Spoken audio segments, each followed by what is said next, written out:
ជំរាបសួរបងប្អូនទាំងអស់និងសូមស្វាគមន៍មកកាន់ចម្រើន Channel នេះគឺជាមេរៀនទី7នៅក្នុងកម្មវិធីបង្រៀនកាត់តវីដេអូដោយប្រើប្រាស់កម្មវិធី Adobe Premiere បាទអញ្ចឹងនៅក្នុងកម្មវិធី Adobe Premiere នេះវាមាន tool ជាច្រើនដែលធ្វើឲ្យយើងពន្លឿនការងាររបស់យើងបានបាទអញ្ចឹងសម្រាប់មេរៀននេះយើងនឹងនិយាយអំពី rolling edit tool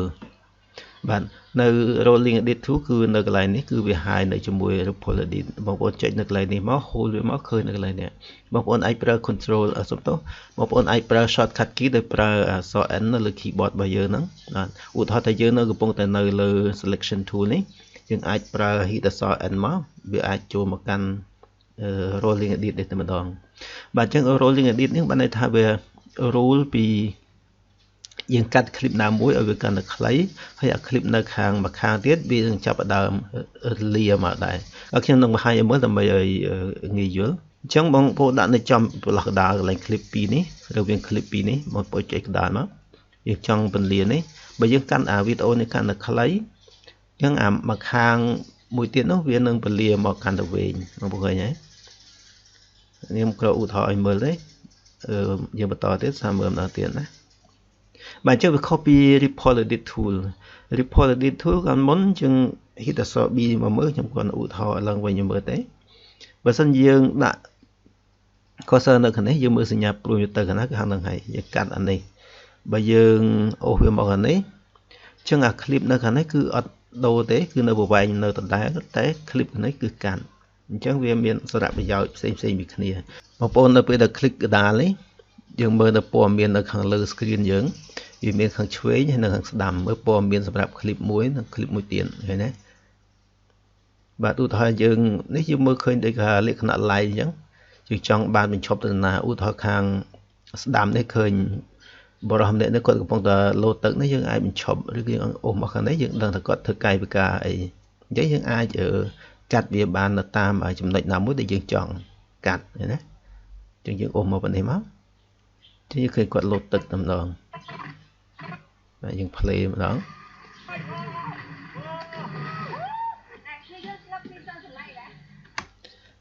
បើសិនយើងកំពុងប្រើប្រាស់ selection tool នេះក៏យើងអាចប្រើប្រាស់ rolling edit tool នេះបានដែរបងប្អូនចាំបានទេយើងអាចប្រើប្រាស់ modify key មួយចំនួនបាទនៅកន្លែងនេះយើងប្រើ control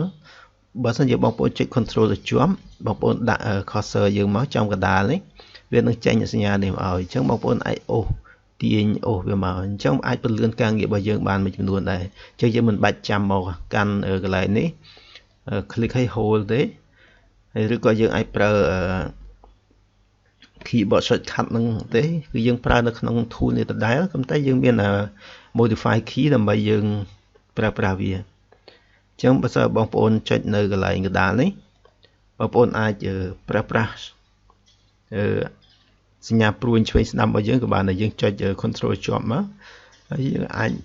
ធ្វើការពន្លាវាបានណាបងប្អូនមើលឃើញទេបើយើងចង់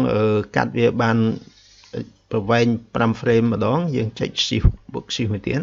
បាទអញ្ចឹងវាទៅម្ដង5 frame បាទអញ្ចឹងនេះជា tool មួយដែលមានសារៈសំខាន់ហើយធ្វើការ edit របស់យើងនឹងមានលក្ខណៈលឿនហើយវាងាយស្រួលទៀតវាងាយស្រួលមិនដូចខ្ញុំចង់និយាយបង្ហាញម្ដងទៀតថាយើងអាចមើល frame របស់យើងបានបាទអញ្ចឹងមើល frame នៅវាត្រូវកាត់កន្លែងណាត្រូវតនៅកន្លែងណាអញ្ចឹងវីដេអូមួយខាងឧទាហរណ៍ A ហើយនិង B ចុះបងប្អូនមើលឃើញណាយើងអាចទាញអូសតម្រាប់វានៅកន្លែងណាតនៅកន្លែងណាចឹងសង្ឃឹមថាវីដេអូមួយនេះអាចជួយបង្ហាញបងប្អូនបានយល់អំពីការប្រើប្រាស់ tool នេះបើសិនជាបងប្អូនយល់ថាវីដេអូនេះមានប្រយោជន៍បាទសូមធ្វើការចែករំលែកទៅកាន់មិត្តភ័ក្តិរបស់យើងដើម្បីឲ្យគាត់បានរៀនកម្មវិធីនេះផងបាទសូមអរគុណយើងនឹងជួបគ្នានៅមេរៀនក្រោយទៀត